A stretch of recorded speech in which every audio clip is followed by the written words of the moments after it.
But what, and I'll try to say this for the last time, we send 50,000 citizens outside the county every day to go to work.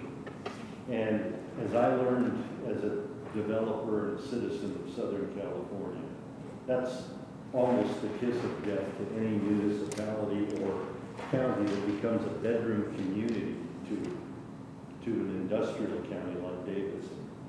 And we need to stand on our own 2 feet. And with a quarter of our population leaving the county every day, there's so much opportunity to get businesses here and cut our costs on road repair.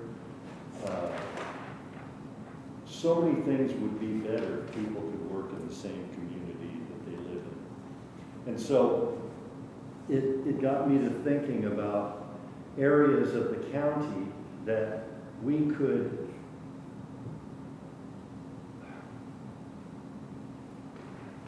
have industrial or commercial bases that would be close to the people that live there. And I don't want to have them in high-density residential areas. I don't want them in the city of Westmoreland if we can avoid it, because we've got a lot of people that live out in the county, and a lot of people that do live in cities would probably rather travel into the county than travel into Nashville every day. And so what I've created is areas that I've circled that look like they are mostly rural farmland. And you don't need a lot of acreage to create a really good industrial park that employs a lot of people. I remember right before the crash of 1990, we had a 90-acre industrial park, and that thing was a monster and would have employed so many people and had so many businesses in it and so many buildings that's probably all these circles that I've drawn on here need is one 90 to 100 acre or the equivalent thereof. And so you can see I've got in orange, I've got 3 locations. I've got Meta by Highway 25, that's 512 acres. I've got just a big property I saw, Pine Hall of properties that's 573 acres. And I have no idea who that is, and I don't know who John Spilder is either at 824 acres. But that's way more than we would need, at least initially. And hopefully we can balance our economy, maintain a lot of farmland, bring in industrial and commercial for people to have jobs at rather than going to another county. And then hopefully stay, at a much slower growth with our residential, because we've just got way too many people for this county. So on that note, what I was looking for was these circles. I wanted them to have close proximity to a state highway. I don't want them traveling through farmland or residential at all. I want them to be larger parcels because, as we know in the county, one of the things we don't have is sewer, but we've got a specialist at Castalian Springs for the state who knows more about step systems or gang sewers, whatever you want to call them, than anybody I know. And he has said he would help us in any way he could.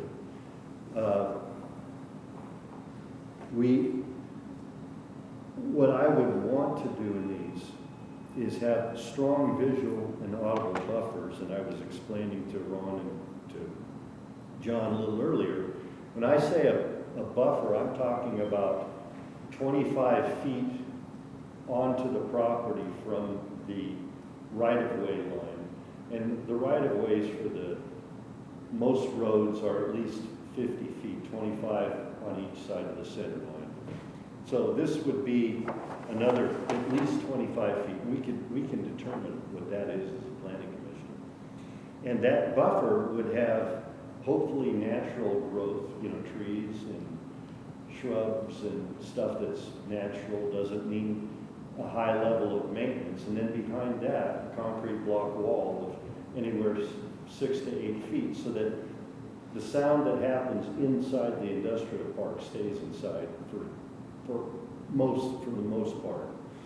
And as you're driving, whether it's, you know, one of the places that we had talked about is the Cecil Farm that everybody's so scared about housing being built. Aunt Gregory came up with the idea to turn it to industrial.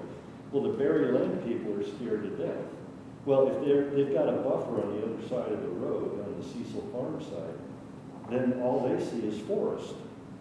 Hopefully they won't even see the concrete block wall behind them. So, and it would be the same at the highways. You would have, obviously you'd have, depending on the size of the industrial park, you gotta have at least 2 entrances, but they would both be on Highway 25 or Highway 31E or 31W or whatever it is.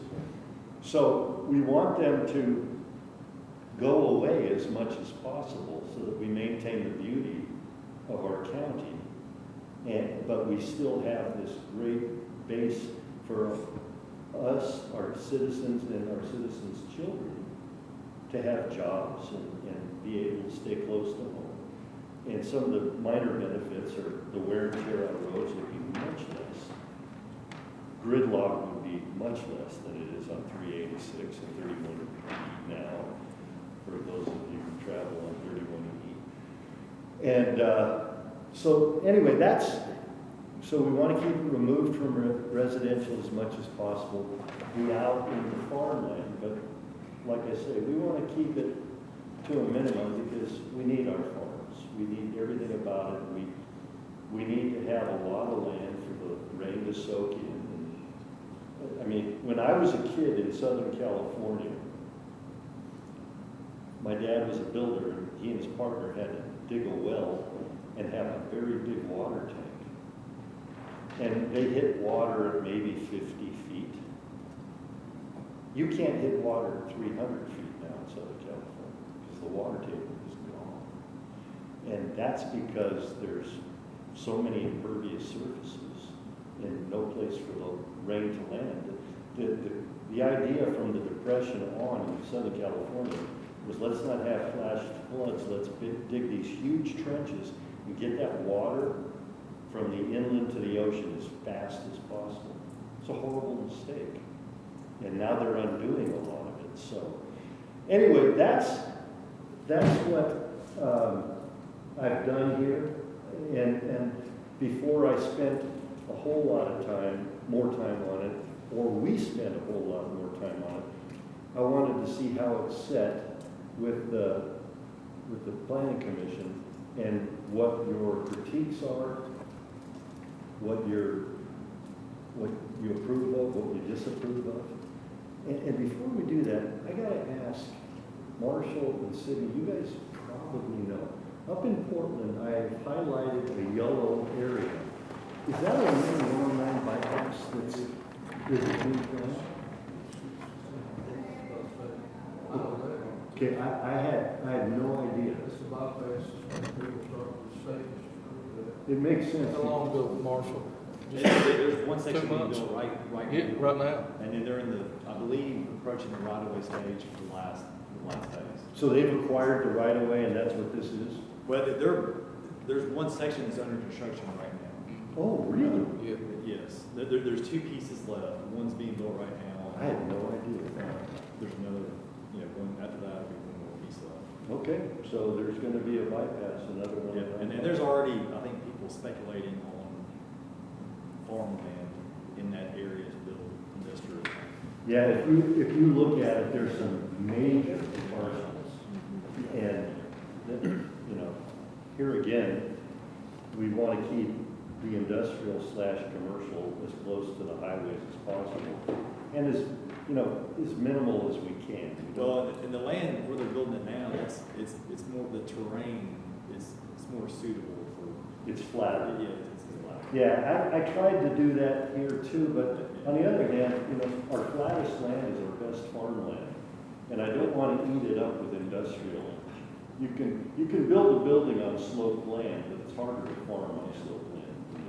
And the flat land tends to be the richest soil too. Yeah, Ron? I ran across this just for clarification, near the regional water project. Mm-hmm. Get a little true answer You on talking to Mike, I think. Yeah, Well, please. While the big push was to, from the state level, at the state level, Mhm. Governor Lee's personal budget submission to the legislature, it had additional funding for the regional water project that we all know that. Right. So I dug a little deeper, and then that's when I got into this bypass, and then it all started making serious sense from a state perspective. You mean why the city of Portland wanted to triple the water they really needed? They're looking for some pretty big expansion. So, you know, that makes it clear for us to understand. Yeah, that connects a lot of dots, doesn't it? Okay, so I won't be offended, I promise. Tell me what you think of my work. Well, since you said something about it, all I can speak on, just because it's the first time I've seen this, Yeah. the only thing I can speak on is the area that I'm around every day. Mhm. The circle there at the Castaic Springs, Yes. area north of Castaic Springs is probably a better way to define that. Yeah, Most of that is probably some of our last prime farmland in the county. yes. So I would be apprehensive to want to support any, you also have a fit farm, used to be called a fat farm, but I think it's called a fit farm, now I think it's called a Bledsoe retreat. That's what it is. I think that's what it's called, Bledsoe retreat. Mhm. But that's what makes it, that's primarily one owner that owns most of that property. Oh, really? Yes. Well, I want you to know that was the last circle I drew, because I didn't want to look biased, because But I think that that's, I mean, as we look at farmland, wanting to maintain our preservation, I'm strongly support that. That's just my opinion only. I don't know how the rest of everybody else feels, but prime farmland, I would like to think that this commission, this committee would support keeping that. yeah, we do. But we have to think globally as well. We really need to create jobs, or we need to recruit businesses, or it'd be my preference that they were homegrown. But it takes, it's a rare person that has the guts to go ahead and start a business. Yeah, and we do have some expansion in that area, Chandler area, just a little north of that. Mhm. The farms, Yeah, the Grove, or whatever they call it now, just north of 31. Right. That's huge. yeah. But That's also, the one with the horses and no, it's beside the horses, the mules, the Reese Farm. This is Kathy stomping around. She can speak more about that than anybody. the mule, that's off of, what is it? Dry Fork. Yeah. And that's a reserve, that's a big reserve, right? How many acres is it? Yeah, that's a good question. We've also got Oak Grove Farms, Oak like I Grove said, connected to that, further in some. Okay, I didn't know about Oak Grove Farms. What's that? Oak Grove Farms is a win-win situation. It's an agriculture, heavily, the manpower there is I don't know how many people they employ. I would dare say 50 plus. Really? Yeah. Oh, that's really. And I mean, that's only because you walk through there and see all these people running around out there. I don't know who all are employed, but they all seem like they're working. Yeah. Then the indoor facilities, it's a young couple that has, I don't know the situation, but it's a young couple that appears to be doing extremely well. I mean, that's a success story. Oh, yeah. Oak Grove Farms, and they're spending a lot of money right in the middle of Gallatin, so that's going to be an Oh, is additional that, are they industrial. the ones building on the Yes, old sir. Ford? Okay. Yeah, they got a lot of money. It's quite a building. Okay. Well, point taken, Ron, and we can, you know, I think this is a first blush at a concept. And I think, you know, we'll be refining it. We'll have to determine, you know, if we're gonna truly plan Sumner County, we want to be a little more pinpointed in how much industrial do we need, how much commercial do we need, where are the best locations, what's the best and highest use. Those are the kinds of things that we need to look at. So certainly that circle, we wouldn't talk about making that whole thing industrial, because that's way, way, way too much land for what we need. If that Oak Grove Farms is employing 50 people, I mean, that's usually what you can employ 50 people in a 20,000 square foot building, really easy. So it depends on what they're doing. If it's more office, yes. If it's manufacturing, probably not so much. But I had a 60,000 square foot building in Anaheim, and I employed 350 people and 20 administrative. So In this case, I think it's agricultural employment, so. yeah. So it's, to me, the way I see it, it's a win-win situation. But maybe up there on 52, they're in need of a emergency center and maybe a dentist, you know. Maybe they need a medical building up there, 20,000 square foot medical building, employ 30 or 40 people. So, you know, we need to think about industrial, but we also need to think about commercial. So. Anybody else? Don't be shy. And we can talk about anything. We can talk about buffer zones, we can talk about protecting farmland, we can talk about, I hate industrial and I don't want it anywhere in my county.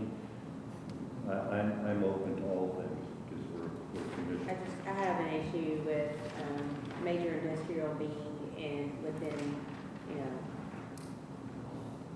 neighborhoods or, you know, I mean, you buy out in the county and you live in the county and it's peaceful and you have your wildlife and all the things, and then here comes these loud trucks and your neighborhood's 500 feet from that. That's where, I know we need it, we do need jobs here, but what, what cost does that come? I mean, we already have an issue in Hendersonville with the deer, we're having people just open.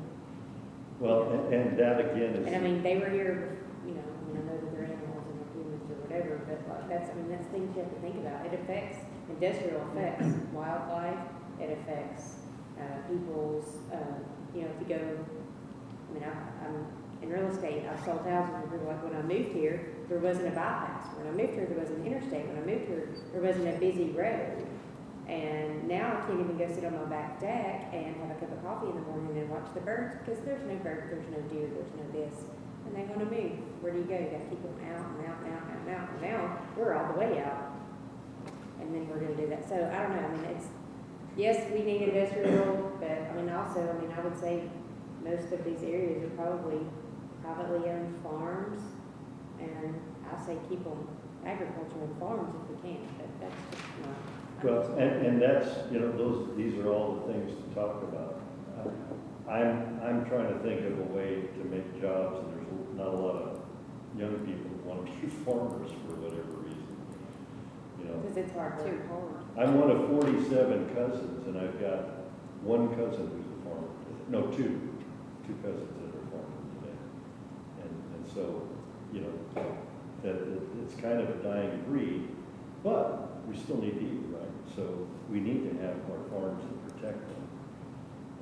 But I would rather see a farm than industrial. That's just my. Well, my thinking, Chrissy, is if we can hide the industrial part, because I'm not talking about manufacturing cars. I don't think we're going to see anything like that. I don't think we're going to be melting iron, and I don't think we're going to see much, if anything, like Hoganay is over here in Gallatin. And, you know, as it is, that factory, with the high industrial they do, I've never driven by it and go, oh, I hear the grinders grinding that steel down to powder. So what that is just big, ugly, tall buildings, and that's what I want to avoid. And so if we can nestle any of this stuff amidst the farm and not affect the farm, that's, that's part of the question. Can that be done? So you've got light industrial, you've got heavy industrial. I would be encouraging light industrial and commercial office rather than, carburetors like they had up in Lafayette for years and years and years. So, but these are all, it's a good point, and I mean, do we want to force the industry back into the cities? Because that's easy to do. I mean, Paige Brown will tell you that we've got way more jobs than we've got people in the city of Gallatin. I don't know if that's true or not, but that's one of the things she continually says. We've got, we're making jobs for all the people in the county, because we've got more jobs here in the city than we have people. I don't know if that's true. One of the reasons that happens is because they have sewer. They have, infrastructure, they have electrical. It's a challenge to a county out in the rural area. My thinking was, some people don't even want to go into town. And so if they can work at a cabinet shop, I mean, in Hartsville, there's a great cabinet shop on Highway 10. And it's 5, 6, 7 miles outside of town. It's been there as long as I've lived in Tennessee. And it employs, 10 or 15 people. And people never have to go into town except to buy groceries or whatever. And it's right on the highway, all farmland around it. That's kind of what I'm thinking of, except I want to see buffers to hide everything behind a wall, behind a forest, so that you don't even know it's there. So that's what I was trying to do with this. So. And then what's the acquisition of said properties? Well, and that's. I mean, you have to find a willing participant. Right, you gotta find willing participants, and that's one of the things I would do if we wanted to pursue this, is I would meet with John Isbell. He's on every economic growth group in the county. And so I would sit down with him, and I would have a more formalized plan than this, and I would have verbiage of what we're trying to accomplish. Because at that point, you have to hand it off to the organizations in the county whose job it is to find businesses to come in, into our county. The reason I live here is because Nashville had a very aggressive program back in the 80s, and it's probably still today. We were wanting to get out of California. We hated it there. And so I started looking at what states were offering any kinds of incentives. And they didn't have an incentive except for the one big one, no personal income, state income tax. That was a huge incentive for us, because at the time California was cracking you for 13%. And so we flew out here. We found a building that had been built on spec in Lafayette. We bought it. And so that's why I'm here, and I never look back. And so if we had, I don't know why I get the feeling that the economic growth organizations in this county aren't doing anything, but maybe they are, and I just don't know about it. I've just never gone to any of their meetings because I don't know when their meetings are. I know Forward Sumner is one organization that does that, although they've been focusing on roads and widening 386 and that kind of thing more than bringing in businesses, because I realized how many people we sent out of the county when I was talking to Jimmy Johnston, and he and I had breakfast one time. He wanted to know why I was not supporting Forward Sumner. I told him why. He said, well, we need more roads. We send 50,000 people outside the county. And I said, are you listening to yourself? We don't need more roads, we need more jobs. Keep the people here. That's what he told me. He's retired. So, I've got a comment. yeah, go ahead. I don't want to sound critical or anything like that, but you asked for preservation. But do we know, the people drive into Nashville from Sumner County, I don't know who they are, I just know by the cars they drive in and see them. But, do we know the true demographics of these people? I mean, are these people there could be a good percentage of these 50,000 that these jobs would never materialize here because of the industry and size of organizations that they work for downtown. And that these great individuals, they choose to want to live here. And they're living out in these areas that circles. In fact, some of them, they're driving in every day, probably owns some pretty big tracts of land out there. Mm-hmm. And that's what they call ranches and all that stuff, and that's where they want to be. I think that it'd be nice to have a more definitive shape and look at what the people that are supposedly driving out of Sumner every day, who they really are. That's a good question. We didn't get anything like that out of The census. when we. The survey. The survey. Oh.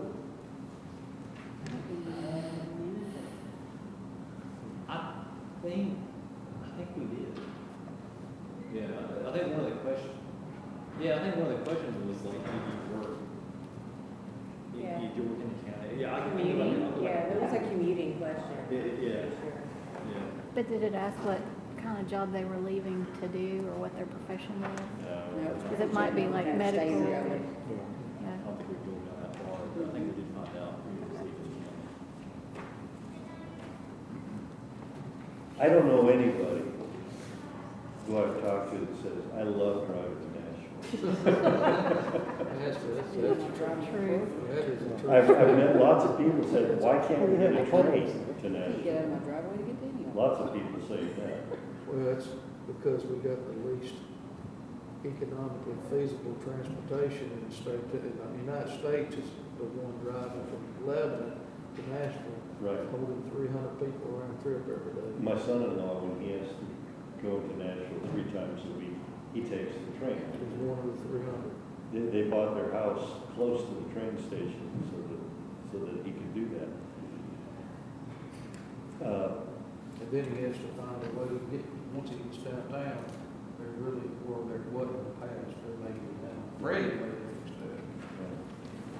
Yeah, he wherever it lands fairly close to his office. Not as close as it did to Bridgestone when he worked at Bridgestone, but yeah, I mean, I know that,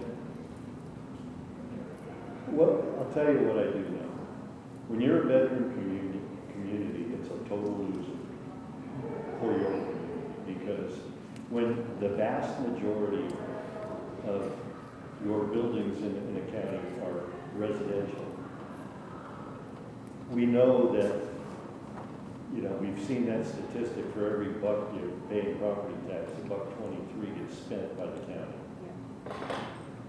So every house you build is a loser. So what ends up happening is the property tax, and I don't know what the rate is on commercial and industrial, it's generally higher. As a businessman, I always thought, this is really unfair. That I have to pay a higher rate than somebody who lives in that house. But we can control those kinds of things as well as the legislative commission does. But I think what we want to do is incentivize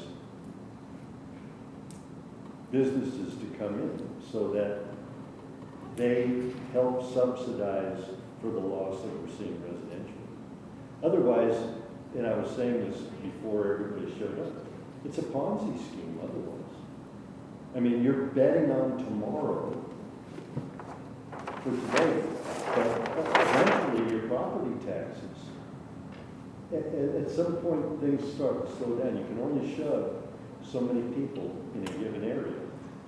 And that was one of the things I asked Marshall and Sydney the other day,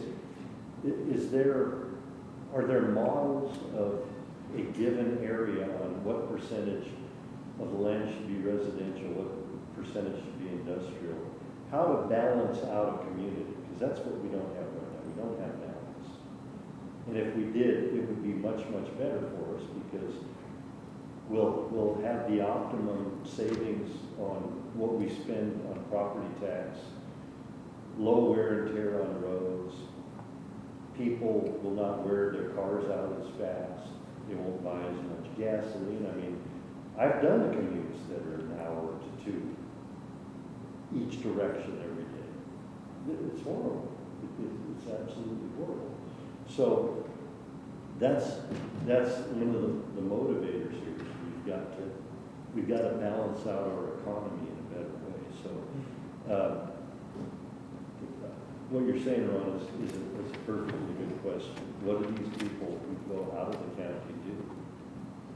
I think we need to find out that answer. I don't know exactly how to do it yet, but How is the county going to incentivize businesses to come here, aside from zoning? well, Making it easier for them to build here. that's where it gets a little tricky, because really the only mechanism we have right now is pilot programs, and that's a terrible thing for the taxpayer. Pay in lieu of taxes. So for instance, what Meta did is Meta paid for the 500 acres they're on, and then they quit claimed it to the industrial division of the city that doesn't pay taxes. But they do pay in lieu of taxes, it's just at a much reduced rate. Well, who ends up holding them back? Taxpayers. Same people that do every other time anyway. Right, and so I don't have all the answers. You know, I'll just be straightforward with you there. That's why we're the commission here, is there's ways, we just got to think outside the box on how to incentivize, or the economic development groups. You know, when I asked John Isbell this a couple of years ago, I said, what incentives do we have? Because I had a buddy who has a big manufacturing plant, and it's low intensity. They make barbecues and furniture for patios and stuff. And he wanted to move his factory here. And I asked John, I said, what have we got? He said, we got a pilot. We got a pilot, you know, paying a little taxes. And that's something, but, you know, I'm not saying we should do what we did with the Titans in Nashville. We get them here. Absolutely. We don't build buildings for them.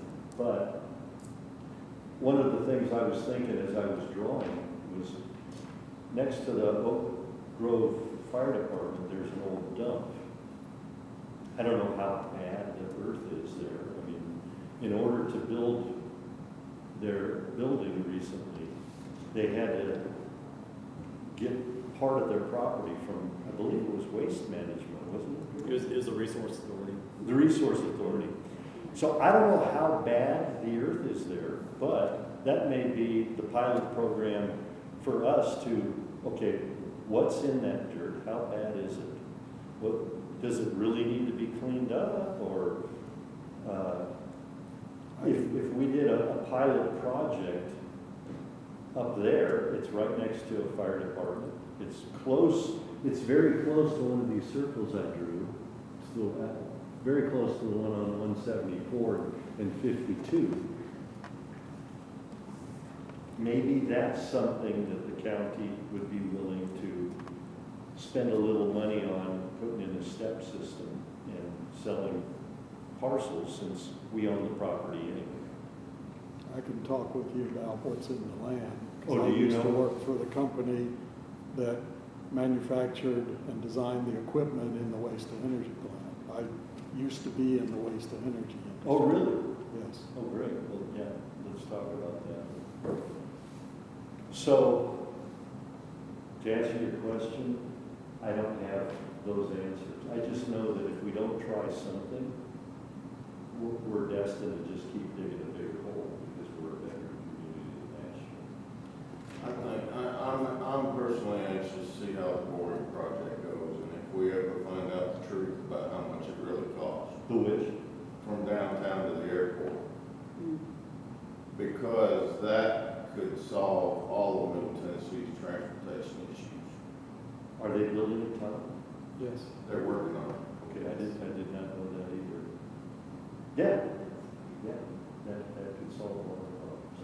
Because you know, subways and all kinds of other things could be put in. You're still gonna get a fight because everybody thinks that, rapid transit system from, Nashville to here is gonna bring the riffraff in. And there's probably some truth to that. Well, there is a reason why people live in Tennessee, because we don't have those type of transportation systems. We don't want to be around those type of transportation systems. And again, I don't mean to be negative, I'm just throwing some stuff out there. Another comment that I have, I see these nice circles you have here. As I'm looking at this, I'm just kind of wondering, by commercializing, industrializing some of these areas, are we not, or would we be encouraging these cities that are right there in these, near these areas, more eager to expand and provide city services that the county doesn't provide? In other words, we incentivizing them to expedite acquiring these areas in their city limits. Well, they can only go as far as their urban growth boundary. Yeah, but they go back, every circle, they go back periodically, they go back to the state to expand those. Yeah, and I don't think that's ever happened in Sumner. I think they only reduced the urban growth boundaries in Hendersonville. Yeah, but I'm just saying, It's possible. looking at this initiative, looking at this particular initiative, would that not accelerate that process of expanding the city limits? Because these industrial, commercial businesses that are keeping people here, which I do understand that concept, is going to require services that the county cannot provide or is not funded to provide. So the cities currently can provide those services. The only service I can think of is sewage. And trash. Trash is big business, Yeah. large business. But there are private organizations that do trash service. Well, I'm just throwing that out there. I'm not. I'm pushing back because I wanna flesh out all the questions. Well, fire is somewhat of another issue too. Yeah. I know we've got volunteer fire departments, but, I'm not even an alderman anymore, and I still get calls about, will the city of Hendersonville answer a call 2 lots outside the city limits? Yeah. Well, I'm on that ad hoc. And we're working on it, but there's a lot of digging in for the VFDs, but you're right. A house burnt down 2 or 3 lots right outside the city limits of Hendersonville last year. Right. I remember. And Hendersonville would not answer the call until Shackle Island either relinquished control or called them for backup. Yeah. And the house was a complete loss. Yeah. Yes. You mentioned that for every dollar the county takes in, $1.23 is spent.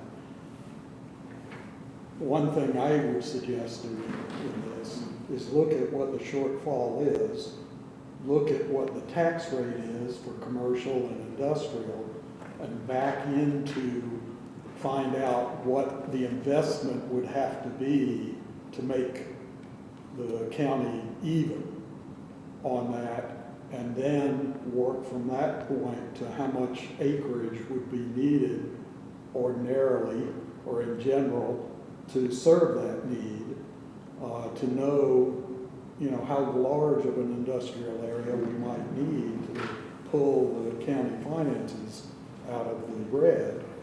And then as Mr. Elston has already pointed out, you need to incentivize the industry to come here, which means you might be cutting the taxes, which then would reduce the amount that would help you get back into the black, and the area or the investment number grows off of that. So, but that would give us an idea of, are we talking about 300-acre industrial parks initially, or are we talking about something that we don't even want to go down that path because it is going to eat up too much farmland? Yeah, well, and I'm gonna push back a little bit, because if we don't do something, the residential is gonna eat up all farmland. Yeah, You know, that, we're seeing that on a monthly basis. yeah, don't disagree. And so, yeah, it's a good question. I'll find out what that commercial rate is, and maybe knock heads with you a little bit, and Okay. try to come up with some sort of an idea Yeah. of what it would take to Yeah, balance and, it out. you know, and Mr. Elston already alluded to it, the services they're going to be looking for. What? The services they're going to be looking for. You know, Right. roadways is one, water is another one. Is it near a substation so that power is available? Are we talking about a huge investment to get power to the location? You know, Yeah. a lot of stuff. Yeah, and I would imagine CEMC takes care of themselves on that. I mean, they're handling the electricity for a lot of it. Yeah, but Tri-County handles. how quickly can they get a new substation built to Yeah. supply industrial? Yeah, well, none of this is gonna happen Yeah. overnight, but it's a good point. Yeah, It's a good point. So we need to look at the services that the cities offer that we don't. Another thing I think you need to include, David, is look at the TVA right of ways, Yeah, yeah, because the I transmission know, lines. yes, because, a lot of the right of ways were purchased for the nuclear plant in Hartsville. Yeah, And now that's gone. right. But I think they may be looking at a methane gas plant There. someplace. Oh, They haven't said, but I talked to, you know, they tried to put one in Ashland City. And The the methane? residents fought it and won. what do they have against that? I'm not sure where it was gonna go, but there was a big thing that was on the news and all over how they, TVA sent armed officers in to try to make people get off their property. And I guess it went all the way to the top and TVA back down. Well, we're getting down to the wire, so, If you're gonna build an industrial park, though, I think you've gotta consider those TVA right of ways for Yeah. transmission lines for power. CEMC can't build a new substation without TVA supplying. yeah. Well, so, am I wasting my time here? Should we keep looking? I think it needs to be Huh? I investigated. think it's definitely an idea that needs to be investigated. Okay, then I'll keep looking at it. The city circles are gonna have to stay out of urban growth boundaries. Yeah, and I will get, If the county approves something else on Scotty Parker Road, Yeah, you know, we've already got the 2 or 3 businesses running. yeah. You approve several more out there, and all of a sudden, Gallatin completely damaged that. yeah, no, I will definitely stay out of the UGBs. Absolutely. Yeah, okay, let's take a break and then we'll come back and get into the. Thank you guys, thank you for your input, and don't hesitate to call me or text. That's a different grant. Okay, we're gonna bring this meeting to order. It's January 20th, 2026. And I will do the invocation. And then Kathy's going to do the pledge, if that's okay with everybody. Please stand.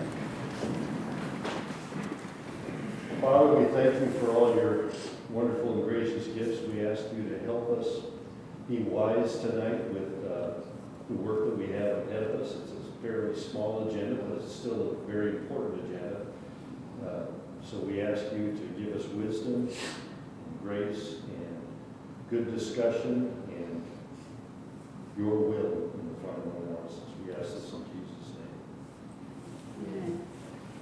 I pledge allegiance To the flag of the United States of America and to the republic for which it stands, one nation, under God, indivisible, with liberty and justice for all. You may be seated. And now,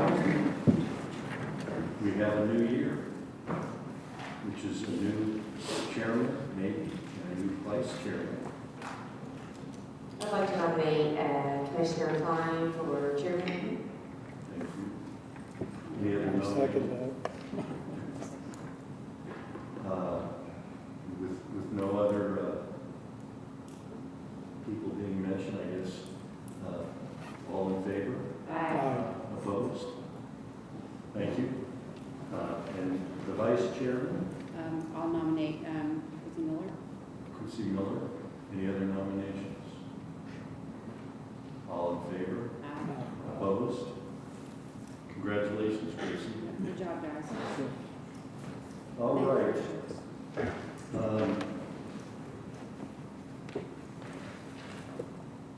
Does anybody have any corrections to the minutes from December? Amazing. I tried my best. Can I have a motion to approve those that were? Second. We have a motion and a second. All in favor? Aye. I Opposed? just need to abstain, please. Abstain? Yeah. Abstention from Commissioner. And then the approval of the January So 20. moved. Second. We have a motion and a second. Any changes for? No. Okay. All in favor? Aye. Opposed? All right. We will address the public comments job by job as they come up. So at this point, I'll give item number 1, Robert E. Williams property, sub lot 1, final plat, family subdivision. Go ahead. Good.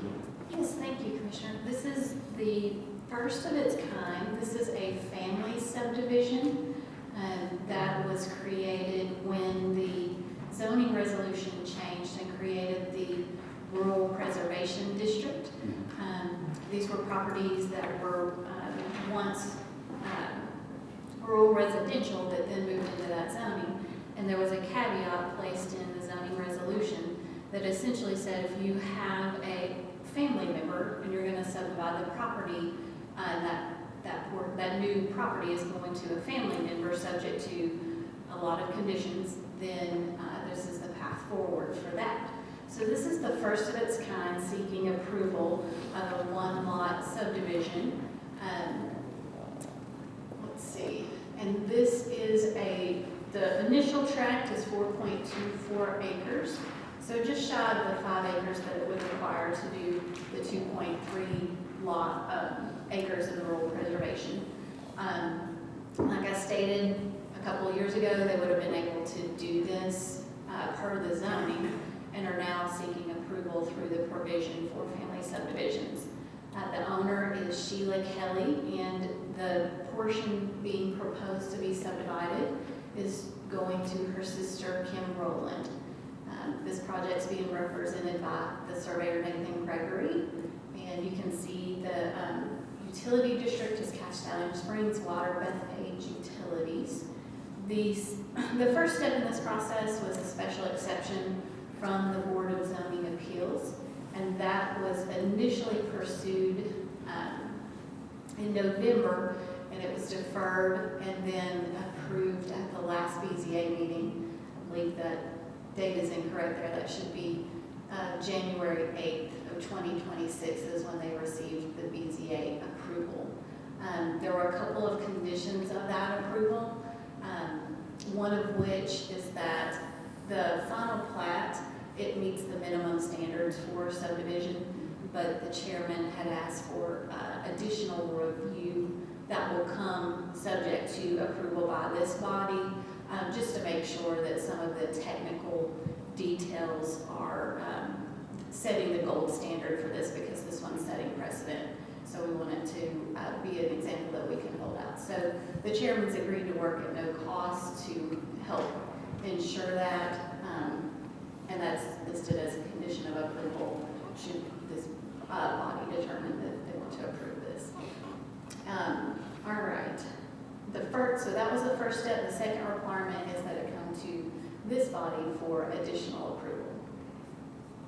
All right, so here's the subject property.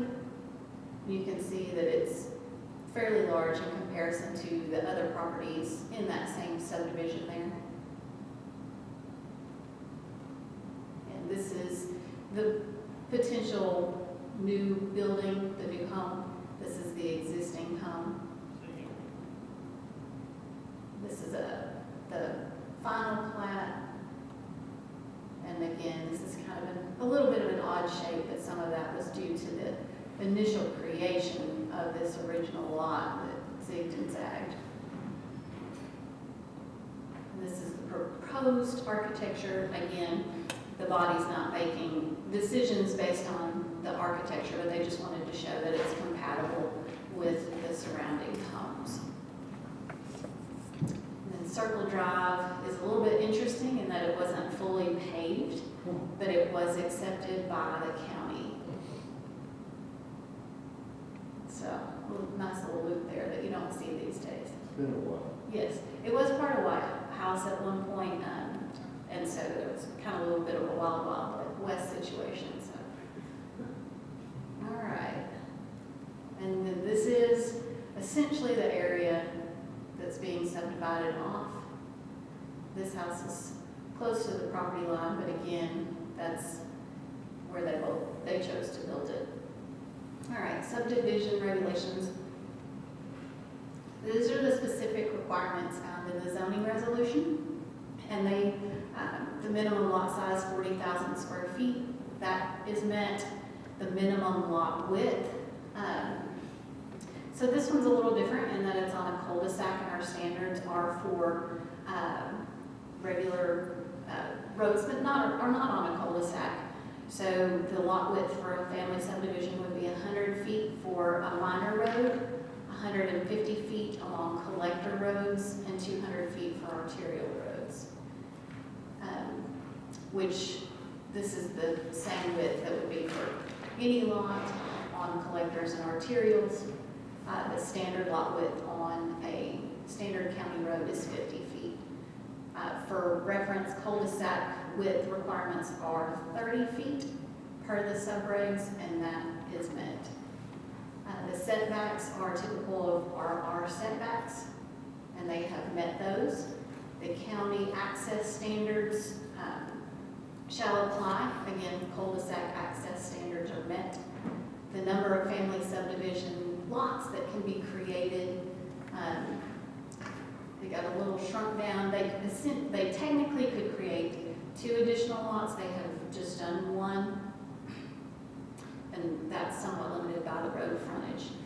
They had a special condition on here that they had to create an affidavit that said that this is going directly to a family member, and that was included in your packet. And then there's this really interesting caveat here.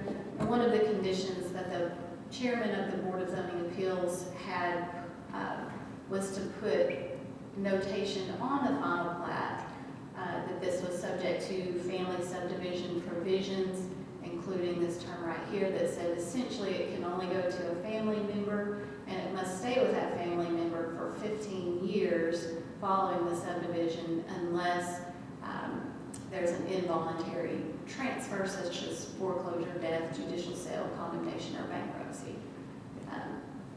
And there'll be a covenant recorded to that effect should it be approved. And then lastly, the Planning Commission shall approve this, and the plat is what is before you this evening. There's the affidavit, the BZA conditions of approval, next step, prior to the plat being recorded, the covenants and restrictions must be recorded. And then, once recorded, then the ownership may be transferred and building permits may be pursued. Before you are the example motions. Number 1, to find that all county requirements are met and approve the final plat with all staff comments. Number 2, to deny the final plat based on non-compliance with which subdivision or zoning regulation requirement. Or 3, to defer for an additional month to obtain additional information. That concludes my presentation. Thank you. Is there anybody here to speak on The two, Oh. the property owners. it? Okay. Sheila Kelly?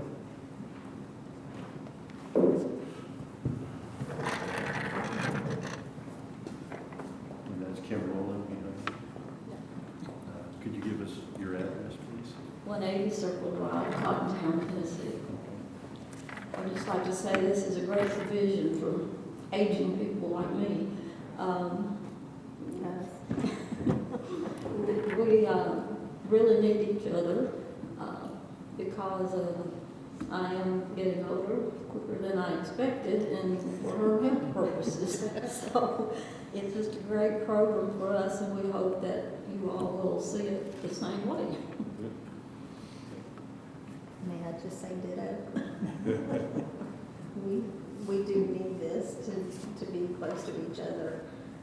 We both had health issues. I've had more than Sheila, even though I'm the younger sister, believe it or not. But she has recently had some, and she doesn't drive at night anymore. And it would be very helpful if we could be there together. Thank you. Okay. Any questions for? Just have a comment, of course. Okay. I just want to say, this is the first one we've seen for the family subdivision, and this is exactly the vision that I had when we made this, when we went to the larger lots, and this is exactly what to see family, woman, family, and it's exactly what it's supposed to be used for, and it looks to me like everything's in compliance, and I'm just happy that there's, a benefit to a family that normally they wouldn't be able to do this, but they can. So I'm excited to see it. John? I'm curious, because of the routing of the driveway in the special conditions, was a permanent easement granted because sooner or later somebody else is going to own these lots. That will be one of the comments that will be addressed in that final review before that plat gets recorded, is to make sure that all the driveway, since lot 1A does not touch the paved portion, that all of that driveway is worked out. The existing driveway that's actually not on this property is removed. But yeah, that will all be part of that.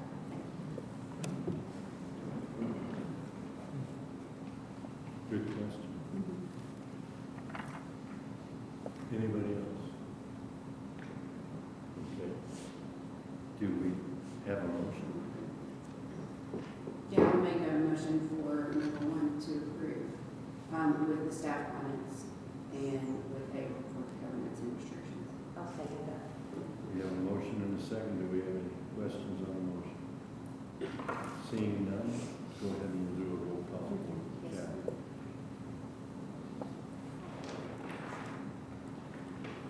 Mr. Belcher? Yes. Commissioner Holmes? Yes. Mr. Elston? Yes. Commissioner Miller? Yes. Mr. Straw? Yes. Okay, passes unanimously. Congratulations. Item number 2, Sue. All right. This is Bullard Farms final plat. The preliminary plat was before you in November. This is 8 acres off of Greenfield Lane. 8 acres 8 lots on 57.73 acres. Big difference there. And this is being developed by Fleming Homes, and the water is being provided by Castone Springs Bethpage Water. It is in substantial compliance with the preliminary plat that you have reviewed previously. And again, this is the subject property here, and the lots are being developed along Greenfield Lane. And here's the preliminary plat and the final plat. And you can see there's a hydrant that's going to be installed between lots 6 and 7. And then there was an existing one that was further down here, and I can't see because glasses are in order here, but they were in your printed versions as well, so hopefully you were able to locate that yourselves. And then this is an aerial, superimposed aerial imagery, and you can see, again, this is the subdivision that's already in place. These were lots that were done by Fleming Homes previously, and then here's what they're proposing at this time. All right, and there's not any additional public improvements that are going to be required other than the installation of that fire hydrant. They have met those requirements and met the water capacity requirements from Castone Springs. The right-of-way has been dedicated. The lots meet the minimum lot width requirement of 150 feet. And then a notice of coverage from TDEC will be required. And let's see, the next steps would be prior to recording the plat, the proof of the installation of the proposed fire hydrant must be provided. And then once approved, then the final plat may be recorded and lots sold. This is in the rural place type of the county comprehensive plan, and it does follow along with that with those 2.3 acre lots or larger. The example motions, number 1, to find that all county requirements are met and approve a final plat with all staff comments, contingent upon A, proof of installation of the proposed fire hydrant. That should be number 2, to deny a final plat for Bullard Farms for non-compliance with county subdivision or zoning regulations. And please note which one is out of compliance. Or that should be 3, to defer for an additional month to obtain additional information. Okay. Are there anybody, is there anybody here to speak? No? Okay. Questions? Does anybody have any questions? I have a question. The Fleming Homes LLC directly to the north,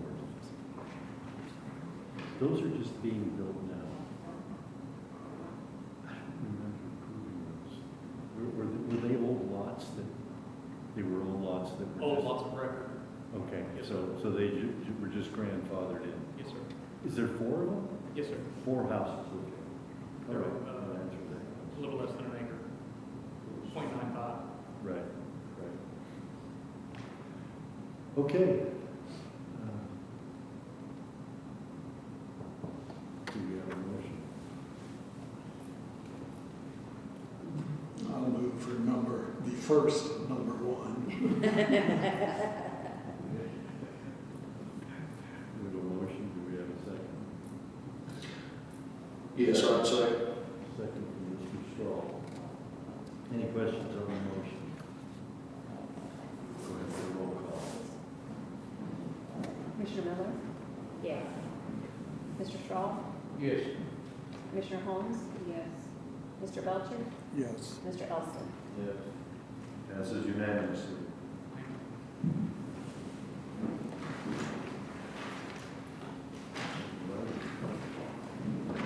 You're up, Sydney. All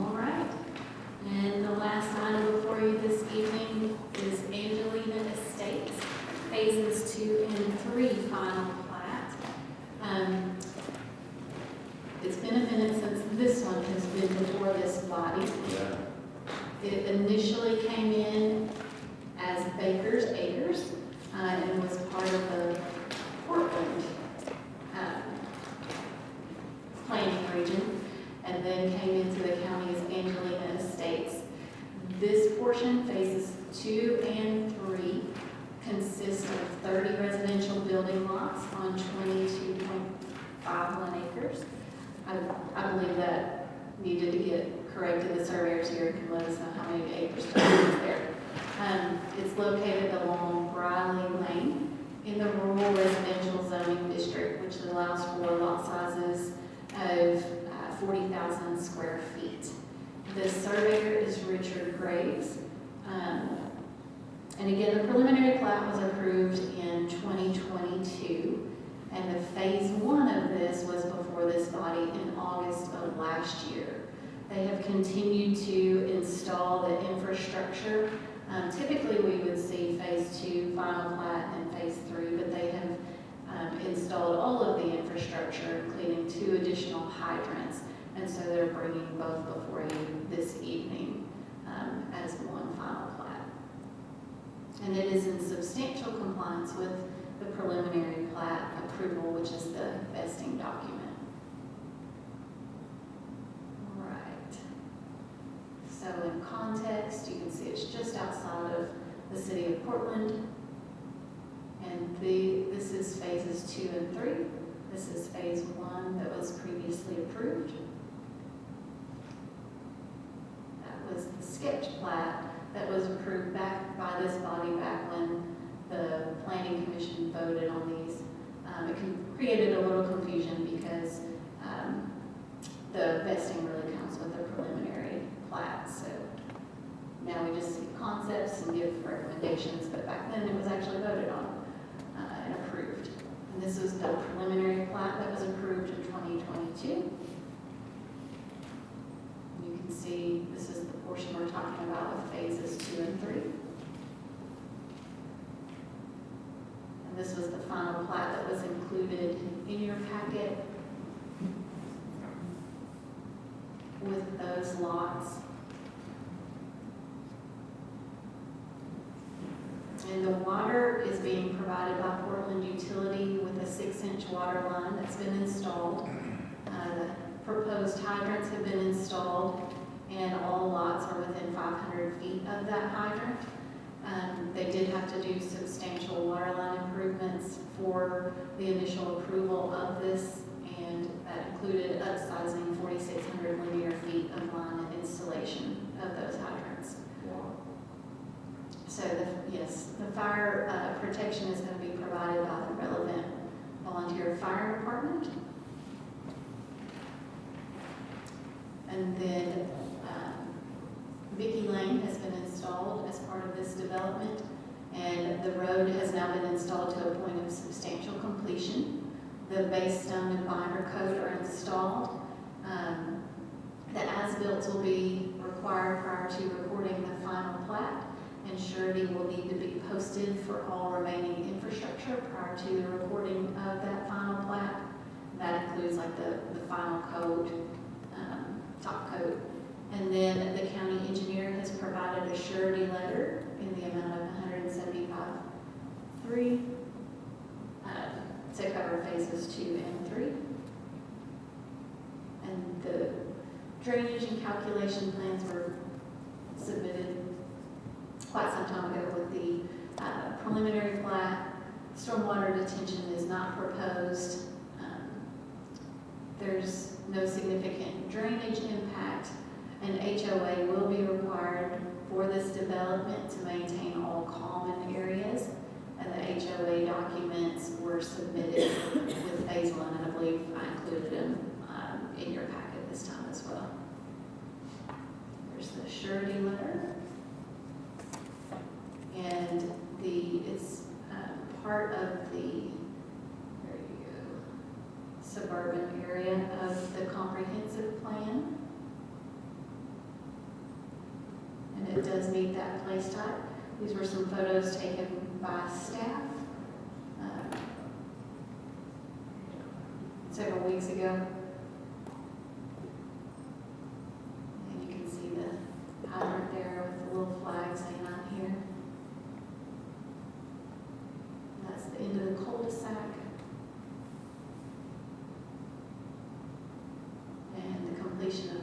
lots in phase one.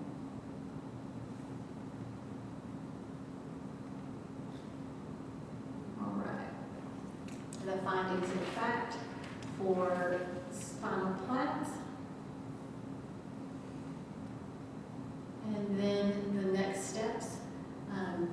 All conditions of the final approval need to be met by the applicant, at which time the plat can be recorded. And once the plat's recorded, then building permits may be obtained and lots sold. I apologize again. There's a little bit of changing in this, but it would match the surety that Marshall determines is appropriate for this. The applicant will finalize the construction and stabilization of all items. They'll provide the surety and amount that the county engineer determines. The applicant will maintain all outstanding letters of credit until the county authorizes the release of those. The as-bills shall be provided prior to plat recording. Motion number 2 to deny the Angelina Estates phases 2 and 3 due to non-compliance, or 3 to defer this item in order to allow the applicant time to provide additional information.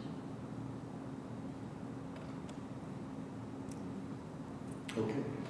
Is there anybody here to speak on it? Okay. I do have a question.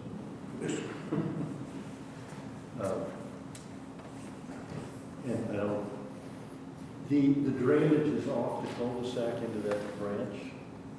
Yes, it's linear along the property line. That's the one that line. That's the crossing, first crossing in the box culvert, and at the end. Sorry. Go forward. I don't know. Move down to go forward. Backwards. There's a drainage, Creek there. yeah, there's a creek there that it goes into right there. It runs for about 450 foot on our property. So, when the engineer and Marshall, did the initial, drainage, they determined that it wouldn't be necessary, that it was covering and going across so far, so they put in the drainage wells, is that right? To slow it down and everything. Okay, so that's what it's It's looking been at. taken care I was of. thinking of all that asphalt Mm, and gully wash. That's right. But it's taken care of. You're good at that, Marshall? That's open space, we kept that as all open Oh, space. There's a big area of open space behind the property. There's a gas line, there's a, Midwestern Gas has a 16-inch gas line. So we put that in open space, and there's just a little bit of the easements on some of the lots, but the majority of that gas line easement's in open space for everybody to take care of. And I'm curious about the water line, 4,600 feet of 6-inch. That man right there put in 4,600 feet of offsite. What was there? 8-inch water line. They had a 4-inch. 4-inch? 4-inch, and the city come back and made it put in. Actually, it just let that run and approved 2 months ago, 3 months ago. So it's all in and turned on. All the new, he had to hook up everybody's new meters and put in new meters and everything. Okay, great, thanks, Richard. Sydney, it's not Southeast Fire that takes care of this. Southeast No, is that was just, an old note that was carried over. I was like, I don't know if maybe that's Tyler's on this one. important, No. but it's not Southeast. It's Portland.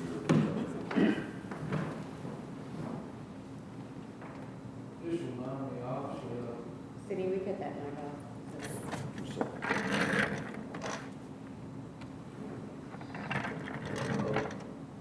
please refresh my memory on, why we have, 40+ lots in this development, but only one way in and one way out. Don't we have a requirement? We do, but this preceded our requirements. This is grandfathered in because this was approved in 2022, all 3 phases. So, yes, you're correct. We do have a maximum of 30 lots on a dead-end cul-de-sac. just preceded that. Thank you. John? This is probably completely moot, and it's more for my clarification, because the water line's obviously already been installed. The water availability letter is 2.5 years old, and it's stated within the letter that it expired 12 months later. I'm just curious as to how that was handled, and because I'm anal, I noticed things like that. That comes into effect at the preliminary plat stage, and so they have a certain time frame that they have to install, get the construction plans approved, and get moving before that all expires and lapses. When it gets to the final plat stage, it's assumed that the water lines are in and infrastructure's in before it can come before this body. So that's something we review at the preliminary plat. Good question.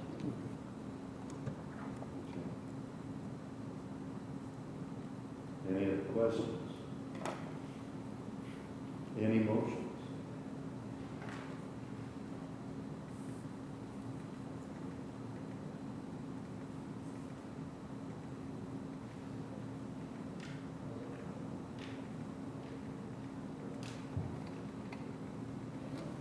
Oh, I didn't see that. No, I just lifted it.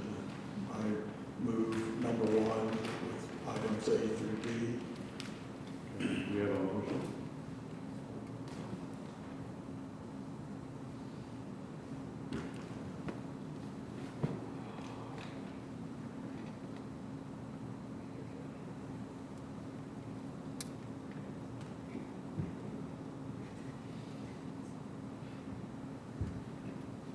I do want to remind this body that if the plat is substantially compliant with the preliminary plat, if they're going to find a reason to deny it, there must be reasons within the subdivision county subdivision regulations for non-compliance.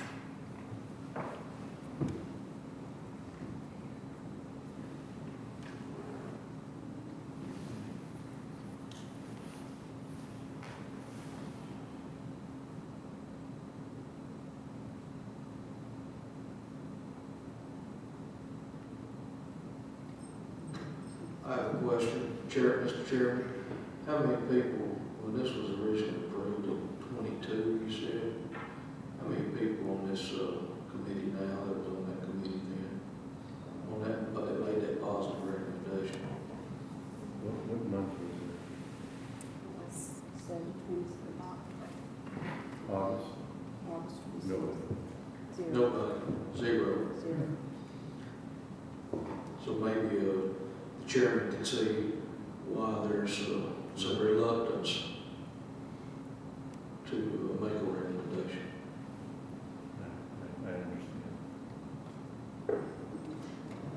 Certainly, and I do just want to reiterate, the state does require that the vesting is with the preliminary plat, and if the final plat is found to be in substantial compliance with the preliminary plat that was approved with the regulations in place at that time, then findings must be presented with those subdivision regulations in place at that time as grounds for denial.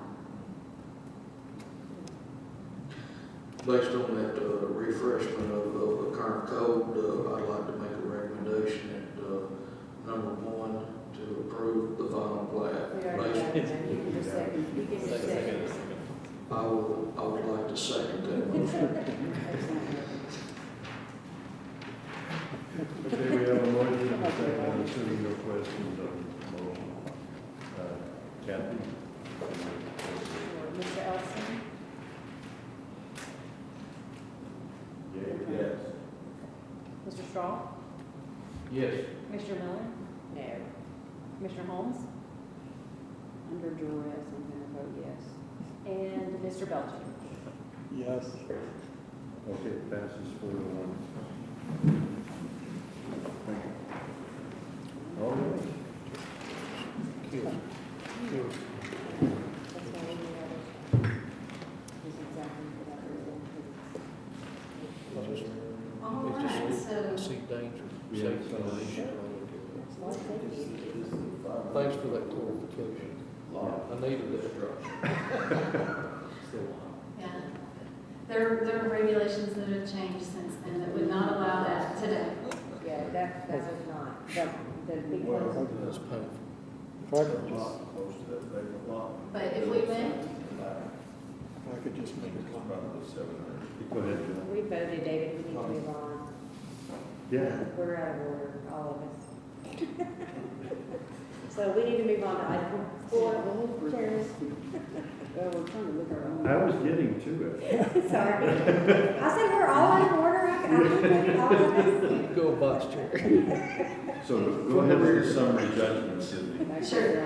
So next on the agenda is administrative approvals, and you can see there's A through N. These are, I just want to take a moment to say that these are largely done by Kathy Young, our staff planner, and she has been exceptional and very busy. So, she's Very very, professional. absolutely, absolutely. So these are the items that she has reviewed. There's nothing crazy unusual about any of these really, though, that always happy to answer any questions if you have any. But I'll just scroll through those. And then the last item on the agenda. Okay. Is that okay? Can I have a comment? Can I have just a moment? Yes. I want to say that I am proud of what this planning commission has done. We saw the product of what we had to swallow our vomit and vote on for the first 2.5 years we were on this. Some of you are newer than others, and then now y'all are seeing what we have to do. So I just want to say I'm proud of what we've done. I'm proud of the regulations. We're still working. It's not perfect. Nothing's perfect. We're all human. But we are getting to a better place, and I just hope that it will continue and we won't go backwards. But I am proud of what we've done. Like I said, it's not perfect, but it's a start. And for me, the biggest issue is all about being in the county, being left alone, but then there comes property rights of the owner, but then also there comes life safety issues, and I always think that life trumps any of that. So I think life safety issues one way in, one way out. I'm not so sure there's going to be some flooding issues in there. There's a lot of things that we have changed, and I'm proud of that, and that's my comment. Here, here. Yes, I agree 100%. And we're seeing the fruits of our efforts. It's been a long, hard haul, but I think we're having a very good impact. So, any other? Motion to adjourn. We have a motion. Do we have a second? All in all, Commissioner Holmes, seconded. All in favor? Opposed? Thank you, everybody. And now I'm zipping over to the